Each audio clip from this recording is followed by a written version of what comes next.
তাহলে আগের ভিডিওতে আমরা এই যে ডাক মারলে হচ্ছে মানে জিরোতে হলো ডাক, তো ডাক মারলে একটা ডাকের ইমোজি নিয়ে এসেছিলাম। এখন মাহাদি ভাই পাইছে এ প্লাস, তাহলে এ প্লাস এর জন্য একটা ইমোজি আমরা আনতেই পারি। তাহলে এ প্লাসটাকে আমি কপি করে নিলাম।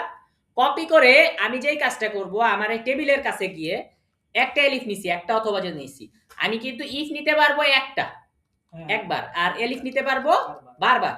তাহলে আমি একটা কার্লি ব্র্যাকেট দেই, ডবল পার্সেন্টেজ, মানে যদি অথবা যদি, আবার যদি না হয় আবার অথবা যদি, অথবা যদি ইচ্ছা মতো নিতে পারবো। তাহলে লিখবো স্টুডেন্ট ডট স্টুডেন্ট ডট কি লিখবো রেজাল্ট। ঠিক আছে, ইকুয়াল টু কি একটা দিব না দুইটা? অবশ্যই দুইটা, কন্ডিশনে দুইটা ইকুয়াল টু হয়। ডবল ইকুয়াল টু আমি এখানে কোটেশন দিলাম, লিখলাম এ প্লাস। ঠিক আছে, কপি করে নিছিলাম। এবার আমি কি করব, উইন্ডোজ কোলন, তাহলে এ প্লাস পেলে সে পাবে একটা ট্রফি, ঠিক আগের মতো, কন্ট্রোল কে এস।